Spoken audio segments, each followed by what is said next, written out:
gaurko honetan ja erabakita ustea, ez? Etzaiak horrela ikustea atzean, bueno, horrek izugarrizko sasoi puntu ematen du, ez?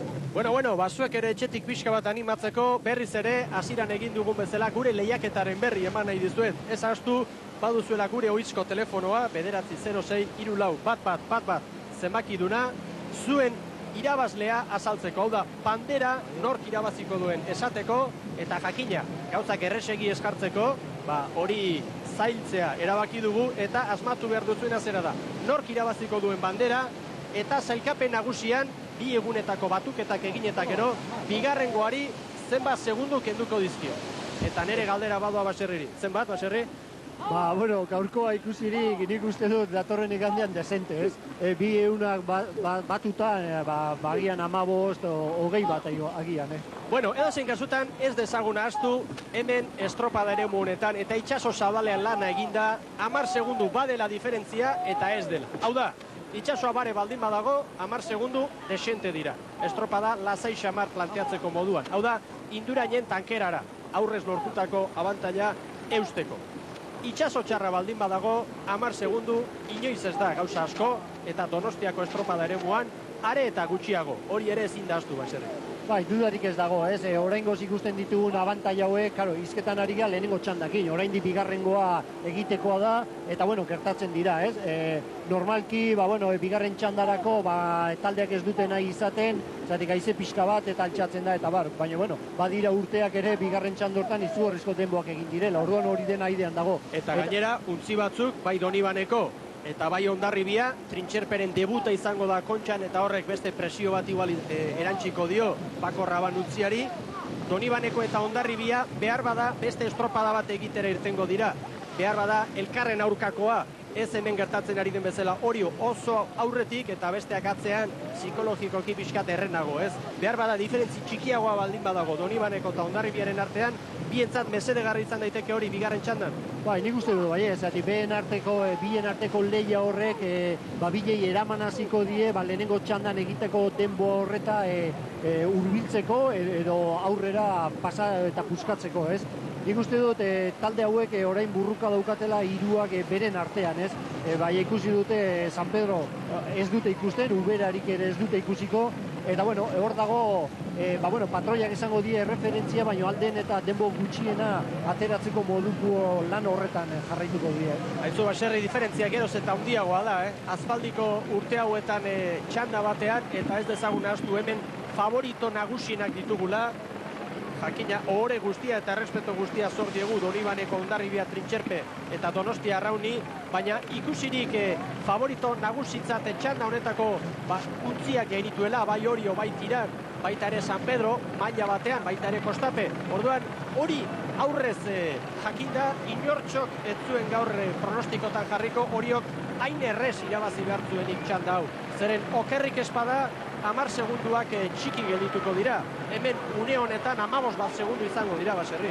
Alde handia dago, eta gero gaina esan behar da, bere kaletik datorrela hori zuzen, talde guziak pixka bat nik uste dute laugarren kalera jona daudela hiruak, ikusi besterik ez dago itsasoko epaileare hor dagola, taldean tartean sartuta, karri eragozpenik ez egiteko, ez?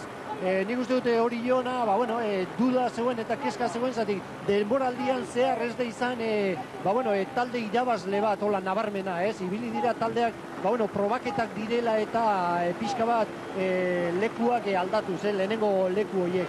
Baina, gaurko honekin erakutsi, ostegunean hasi zen pixka bat erakusten, ez? Osteguneko denboakin.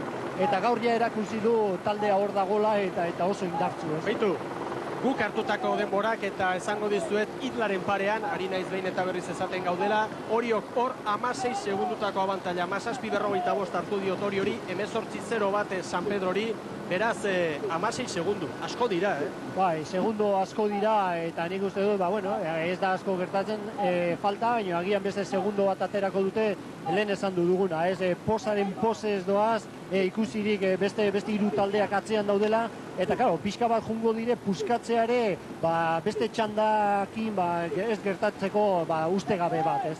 Eta pentsatu behar dutena orain, atzetik doazenek da, hau da, Horta ikusi dugu orain baborera begiratuz, ea ze gertatzen zen jakiteko, pentsatu behar dutena da, hain gaizkiari ote gara, hau da, datorren astean txanda nagusitik kanpo geldituko ote gara, eta jakina hor, baita ere, entrenamenduak burututa gero Donibaneko eta Hondarribia hori pentsatzen izango dira.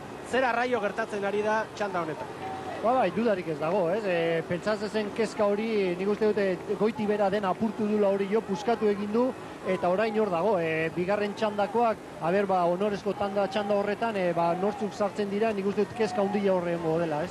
Orio azken txampan, errekorra beste egun batetarako 19:23 da marka, Oriok orain hor duzue kronometroa 19:45, beraz, azken saioa egiten, 20 minututik behera gestea, estropada ona egitea da, Orio egundoko estropada egiten ari da, baina kanpokaldean hor itxaso zabalean, ez zegoen txantxetarako girorik, 20 minututik gorako lana izango da gaur, hemen egin beharreko. Hortxe dira oriotarrak, balizak begibiztan, azkenengo aleginean kortaren gizonak, behin-behineko denbora guk harturikoa, 20:09 Oriorentzat.